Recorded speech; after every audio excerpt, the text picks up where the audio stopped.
Good evening. This is a transmission from the world of pure mathematics. What you are about to hear took place in the year 1901, when a British philosopher and mathematician named Bertrand Russell sat down at his desk, asked himself one simple question about sets, and accidentally broke all of mathematics. The problem he discovered was so dangerous, so deeply fundamental, that it forced the entire mathematical world to rethink its foundations from the ground up. It is called Russell's paradox, and we're going to explain it to you in 2 minutes. First, what is a set?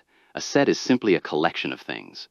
Numbers, animals, ideas, anything at all. You group them together inside curly brackets, and that group is a set. Now imagine a very special set. A set that contains absolutely everything.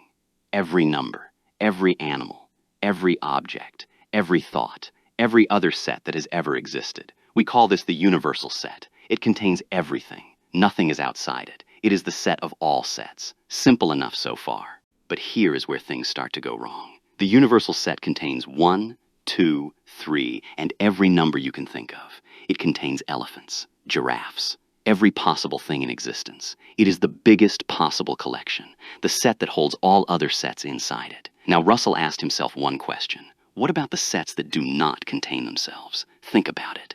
The complement of the universal set, meaning everything that is not in the universal set, is the empty set. Phi, nothing. Because the universal set already contains everything. There is nothing left outside it. So far, this all makes sense. But now comes the paradox. Even the empty set, phi, is itself a member of the universal set. Because the universal set contains all sets. And the empty set is a set, so phi is in you. Even nothing is inside everything. And now Russell asks the question that broke mathematics. What about the set of all sets that do not contain themselves? Call it R. Does R contain itself? If R contains itself, then by definition it should not be in R, because R only contains sets that do not contain themselves. But if R does not contain itself, then it qualifies to be in R, so it must be in R. Either way, we get a contradiction. If it is in, it should be out.